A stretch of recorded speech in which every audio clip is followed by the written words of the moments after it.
नमस्कार, स्वागत है आप सभी का हमारे इस YouTube चैनल स्टडी कैपिटल पर। और CUET PG 2023 के लिए BHU काउंसलिंग का रजिस्ट्रेशन पोर्टल एक बार फिर से खुल चुका है। यानी जिसका आप सभी को इंतजार था कि BHU का काउंसलिंग पोर्टल फिर से कब ओपन होगा, तो वो ओपन हो चुका है और उसकी लास्ट डेट रखी गई है 31 जुलाई। इस बीच बहुत सारे स्टूडेंट्स की क्वेरीज है कि सर हमें नया रजिस्ट्रेशन करना है तो हम किस प्रकार से रजिस्टर कर सकेंगे। तो आज मैं आपको BHU का जो ऑफिशियल पोर्टल है वो ओपन करके आपको दिखाऊंगा, पूरा स्टेप बाय स्टेप समझाऊंगा प्रोसेस की, क्या प्रोसेस फॉलो करते हुए आपको BHU में काउंसलिंग करानी है। इसलिए इस कंप्लीट वीडियो को देखिएगा। और वीडियो की शुरुआत करने से पहले अगर आप हमारे इस चैनल पर पहली बार विजिट कर रहे हैं, हमारा कोई पहला वीडियो देख रहे हैं, तो चैनल को सब्सक्राइब जरूर कर लीजिएगा और साथ ही साथ बेल आइकन प्रेस कर लीजिएगा, इस भरोसे के साथ कि हम आपको आगे आने वाले जितने भी काउंसलिंग के स्टेप्स होने वाले हैं आपके एडमिशन तक, उस पूरे स्टेप्स को कवर करेंगे अपने चैनल पर। कट ऑफ जब जब आएगी, हर जितने भी रेंज की कट ऑफ आती जाएगी, हर एक सब्जेक्ट की हम आपको अपडेट करते चलेंगे। कोर्स एलोकेशन जो कि आपके लिए एक नया शब्द लग रहा है, यानी आपका सब्जेक्ट अलॉटमेंट जब होगा उसकी अपडेट हम आपको करेंगे। फीस पेमेंट कैसे करना है उसकी अपडेट करेंगे जब आपका एडमिशन होने लगेगा तब। उसके साथ ही साथ एडमिशन के लास्ट स्टेप तक हम आपके साथ रहने वाले हैं अपने इस चैनल के माध्यम से।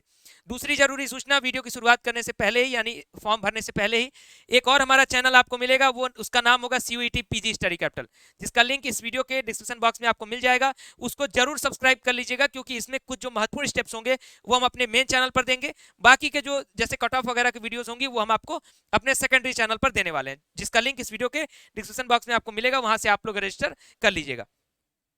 यहाँ पर हमारे सामने BHU का ऑफिशियल पोर्टल खुल चुका है, वो है bhuonline.in। यह पोर्टल इसी तरीके से खुल रहा होगा आपका, देखते जाइएगा। आपको बस ये समझना है कि हाँ कोई गलती ना हो, कोई स्टेप में गलती ना हम करें जिससे कि हमें समस्या हो। ये आपका यहाँ पर शो कर रहा है क्लिक हियर फॉर रजिस्ट्रेशन, और लिखा हुआ है कि रीओपन हो चुका है आपका काउंसलिंग का फॉर्म। जहां पर लिखा हुआ है क्लिक हियर फॉर रजिस्ट्रेशन, इसी पर आप क्लिक कर दीजिएगा।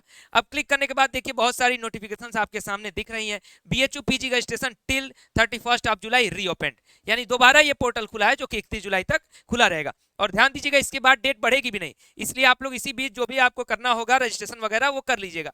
अब आप जब नीचे आते हैं, तो अगर आप एकदम नए कैंडिडेट हैं, यानी आपने रजिस्टर एकदम किया ही नहीं है, कुछ नहीं स्टेप किया है, तो नीचे आइएगा। यहाँ पर कुछ टर्म एंड कंडीशंस लिखी हैं, आप आराम से पढ़ लीजिएगा। मैंने तो ऑलरेडी पढ़ा है, आप लोगों को वीडियोस में बताया भी है पहले। यहाँ पर एक चेक बॉक्स है, I have read all the instructions and agree with the term and conditions. इस चेक बॉक्स पर यस क्लिक करिएगा। जैसे ही चेक बॉक्स पर क्लिक करेंगे, यहाँ साइड में आ जाइएगा। एप्लीकेंट लॉगिन में आपको एक ऑप्शन शो करेगा न्यू रजिस्ट्रेशन का। तो जैसे ही देखो आप न्यू रजिस्ट्रेशन पर क्लिक करते हो, न्यू रजिस्ट्रेशन पर क्लिक करते ही आपके सामने कुछ इंपॉर्टेंट डिटेल्स आपको भरनी होंगी। वो इंपॉर्टेंट डिटेल्स क्या क्या है, तो आपका एप्लीकेशन नंबर है NTA के द्वारा जो दिया गया था उसको भर दीजिएगा। ठीक, दोबारा आप उसी एप्लीकेशन नंबर को भरेंगे। अपना नाम पूरा कंप्लीट सही सही भरना है, डेट ऑफ बर्थ भरना है, जेंडर अपना भरना है, मेल या female, father's name, mother's name, email ID अपनी भरनी है, पासवर्ड बनाना है। पासवर्ड बनाते समय एक चीज का जरूर ध्यान रखना है कि पासवर्ड कम से कम 8 अंकों का होना चाहिए, या फिर जो भी ओवरऑल जो कैरेक्टर्स हैं वो 8 कैरेक्टर्स होने चाहिए मिनिमम, मैक्सिमम 20 कैरेक्टर्स। और 8 कैरेक्टर शुरुआत जो आप करेंगे वो सारे मिक्स होने चाहिए, यानी कैपिटल लेटर भी रख दीजिएगा, स्मॉल लेटर भी रख दीजिएगा, न्यूमेरिक डिजिट भी रख दीजिएगा, एक स्पेशल कैरेक्टर भी रख दीजिएगा। सारी चीजें आपके पासवर्ड में होनी चाहिए। मोबाइल नंबर डालिएगा, कैप्चा कोड डालिएगा, साइन अप पर क्लिक करिएगा। जैसे ही आप साइन अप पर क्लिक करते हैं, आपका काउंसलिंग का पहला स्टेप यानी रजिस्ट्रेशन का स्टेप शुरू हो जाता है। मैं ऑलरेडी रजिस्टर कर चुका हूं, इसलिए आपके लिए मैं दोबारा वहां पर क्लिक नहीं कर रहा हूं। वहां पर जैसे आप क्लिक करेंगे, आपके ईमेल पर एक नोटिफिकेशन जाएगा और आपके मोबाइल पर भी एक OTP जाती है।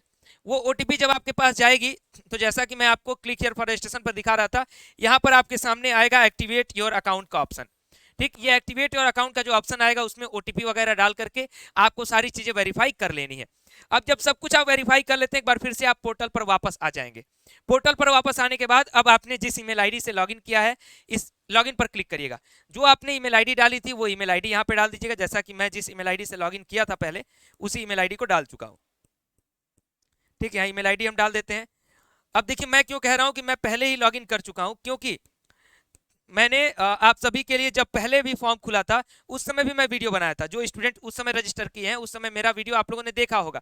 जो अभी कर रहे हैं उनके लिए अभी बना रहा हूं। तो लॉगिन मैं पहले ही कर चुका हूं, इसलिए आप लोग को मैं दोबारा लॉगिन नहीं दोबारा रजिस्टर नहीं किया हूं। दोबारा लॉगिन करके सब कुछ दिखा देता हूं। जैसे ही आप लॉगिन करेंगे एंड सबमिट पर क्लिक करेंगे, आपके सामने कुछ इस तरीके से ये जो डैशबोर्ड है BHU के काउंसलिंग का, वो आपके स्क्रीन पर खुल जाएगा।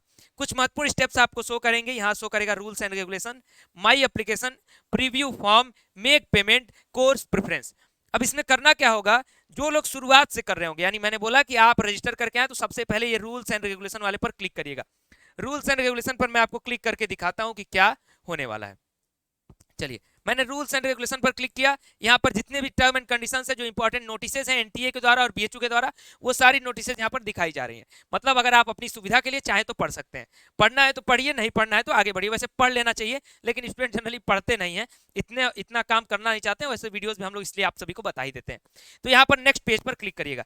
जैसे ही आपने नेक्स्ट पेज पर क्लिक किया, अगला आपका काम है क्या, अगला आपका काम क्या होगा, माई एप्लीकेशन का, यानी आपके एप्लीकेशन फॉर्म को आपको भरना होगा। अब एप्लीकेशन फॉर्म में क्या क्या भरना होगा मैं आपको समझा देता हूं। ये ऑलरेडी भरा हुआ फॉर्म मैं आपको दिखा रहा हूं, क्योंकि मैंने जब पहले राउंड में काउंसलिंग शुरू हुई थी उसी समय आपको भर के बता दिया था। तो यहाँ पर अभी एडिट का कोई ऑप्शन तो है नहीं, लेकिन जब मैं व्यू फॉर्म करूंगा तो हमारे सामने ये फॉर्म खुल जाएगा। ठीक, तो इसमें देखिए आपको क्या क्या भरना था। एप्लीकेशन नंबर वगैरह सब कुछ आपने पहले ही भर दिया था। इसमें आपको अपना नेशनलिटी भरनी थी, कैटेगरी आपको भरनी थी, अपने आधार का नंबर भरना था, उसके बाद जो अदर कोटा वगैरह है वो भरना था, बीएचयू का हॉस्टल चाहिए कि नहीं चाहिए, ये सारी चीजें आपको भरनी होंगी। यानी पहला आपका जो जो जानकारी भरनी है वो आपके पर्सनल इन्फॉर्मेशन की है। साथ ही साथ आपका फोटो और आपका सिग्नेचर। मैंने फोटो किसका लगाया हुआ था, मामी डाला जगदीश कुमार जी का, क्योंकि मैं तो एक डेमो फॉर्म भर रहा हूँ, आप लोग अपना सही से भरिएगा। ठीक हो गया आपका। ऊपर मैंने बताया कि आप अपना पर्सनल डिटेल भरिए, एड्रेस भरिए। उसके बाद अगले स्टेप में आप उसी एप्लीकेशन फॉर्म वाले ही स्टेप में अपना एजुकेशन क्वालिफिकेशन भरेंगे। क्या क्या उसमें भरेंगे, तो क्लास 10th के बारे में भरेंगे, क्लास 10th की पूरी डिटेल डालेंगे। क्लास 12th भरेंगे, 12th की पूरी डिटेल डालेंगे। ग्रेजुएशन यानी बैचलर डिग्री का भरेंगे और पूरी डिटेल डालेंगे।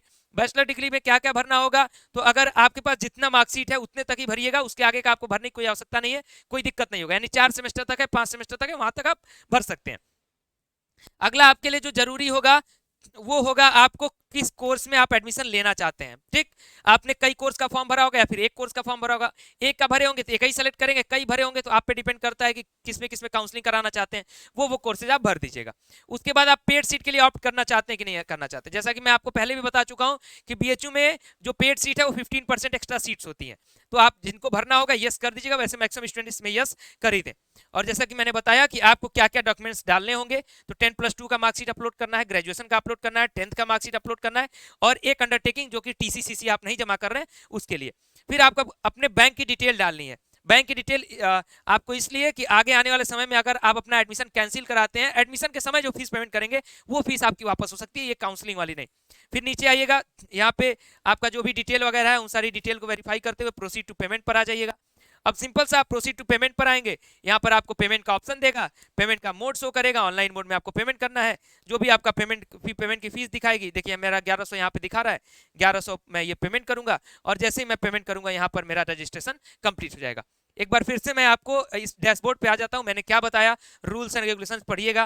एप्लीकेशन में जितनी डिटेल्स आपसे मांगेंगी सही सही डिटेल भर लीजिएगा, कहीं पर भी आप गलती ना करें। फिर आप उस फॉर्म को दोबारा प्रीव्यू कर सकते हैं। ठीक, प्रीव्यू करने के बाद आप पेमेंट करें, और पेमेंट करने के बाद अब क्या करना होगा ये आप सभी के लिए बहुत ही जरूरी होता है। इसको मैंने अलग वीडियो बना करके बताया भी था। इसमें आपको कोर्स प्रेफरेंस पूछेगा। कोर्स प्रेफरेंस जैसे जब आप पेमेंट कर देंगे तभी भर सकेंगे। कोर्स प्रेफरेंस में देखिए क्या क्या पूछता है, मैं आपको बोर्ड पे लिख के अच्छे से बता देता हूं। कोर्स प्रेफरेंस में आपसे पूछेगा कि आप कहां पर एडमिशन पहले लेना चाहते हैं। तो ध्यान रखिएगा, बहुत सारे स्टूडेंट्स कंफ्यूज हो जाते हैं कि बीएचयू के एफिलिएटेड कॉलेजेस को पहले डाल देते हैं। आपको एक ऑप्शन दिखेगा मैक्सिमम कोर्सेज में डीएमसी, एक ऑप्शन दिखेगा डीएमसी, इसका मतलब होता है डिपार्टमेंट इन मेन कैंपस। इस ऑप्शन को सबसे पहले रखिएगा सभी कोर्स के स्टूडेंट्स, चाहे एमए में कर रहे हो, किसी भी एमए के, चाहे ह्यूमैनिटी सब्जेक्ट में हो, चाहे आप आर्ट्स के किसी सब्जेक्ट में हो, जिस भी प्रकार के सब्जेक्ट में हो, अगर आपके उस कोर्स प्रेफरेंस में डीएमसी का ऑप्शन है तो सबसे पहले डीएमसी डालिएगा। और उसके बाद डीएमसी के बाद आप जो भी एफिलिएटेड कॉलेजेस, सारे कोर्सेज में तो एफिलिएटेड ऑप्शन है नहीं, कुछ ही कोर्सेज में है, तो जो भी ऑप्शन हो, लड़कों के लिए तो सिर्फ डीएवी है, बाकी लड़कियों के लिए कुछ कोर्सेज में वीकेएम मिलेगा, एएमपीजी मिलेगा, फिर उसके बाद आपका वीसीडब्ल्यू मिलेगा, और उसके बाद आपका जो है क्या और कौन सा कॉलेज आपका मिल जाएगा, बस इतने ही ऑप्शंस आपको मिलेंगे एफिलिएटेड कॉलेज में, यही 4 ऑप्शंस मिलेंगे। आरजीएससी तो मिलना नहीं है किसी में, इसलिए कोई और अदर ऑप्शन की कोई इसमें चांसेस है नहीं। तो आप लोग ये काम करिएगा। दूसरी बात, एक चीज और है कि कोर्स प्रेफरेंस में आपसे ये भी पूछेगा कि आप पहले पेड सीट के लिए ऑप्ट करना चाहते हैं कि पहले रेगुलर के लिए। तो पहले ऑप्ट आपको क्या करना है, रेगुलर सीट का ऑप्ट करना है। ठीक, उसके बाद पेड सीट का, यानी अगर रेगुलर पर नहीं होता है तब आप पेड पर जाएं, ये सारे ऑप्शंस आपसे जैसे जैसे पूछेगा वैसे वैसे नेचुरली भरते रहिएगा। कहने का मतलब है एकदम कंफर्टेबल होकर के अगर फॉर्म को भरेंगे तो कोई गलती नहीं होगी। हाँ, बहुत जल्दबाजी करेंगे या किसी और से भरवाएंगे तो गलती हो सकती है, इसलिए ध्यान रखें। अगर साइबर कैफे पर जाते हैं तो भैया साइबर वाले को थोड़ी पता है कि डीएमसी क्या है और डीएवी क्या है, वो अपने मन से भर देगा सेलेक्ट ऑल करके। तो इसलिए आप लोग इस चीज का खासा ख्याल रखिएगा कि मेन कैंपस को पहले भरिएगा, क्योंकि जिनके मार्क्स अच्छे भी होते हैं, पता चला वो पहले अफिलिएटेड भर दिए तो उनको अफिलिएटेड मिल जाएगा। तो ये पूरा प्रोसेस रहा सीयूईटी पीजी 2023 के बीएचयू के काउंसलिंग का स्टेप बाय स्टेप। अगले जैसे अदर विश्वविद्यालयों की काउंसलिंग आती रहेगी मैं आपको अपडेट करता रहूंगा। पहले ये भी अपडेट पहुंचाता हूं कि फॉर्म आ गया है, रजिस्ट्रेशन कर सकते हैं, फिर ये भी बताता हूं कि कैसे करना है, और जैसा कि मैंने बताया फिर उसके बाद मैं आपके एडमिशन तक बताता रहूंगा कि कैसे आपको आगे स्टेप्स होने वाले हैं। इसके लिए हमारे चैनल को सब्सक्राइब कर लीजिए, दूसरा चैनल है उसका भी लिंक इस वीडियो के डिस्क्रिप्शन बॉक्स में, कुछ अपडेट्स उस पर जाती हैं तो इसलिए उसको भी सब्सक्राइब कर लीजिए। इन दो चैनल्स को सब्सक्राइब किए रहेंगे तो सीयूईटी पीजी में आपसे कोई गलती नहीं होगी।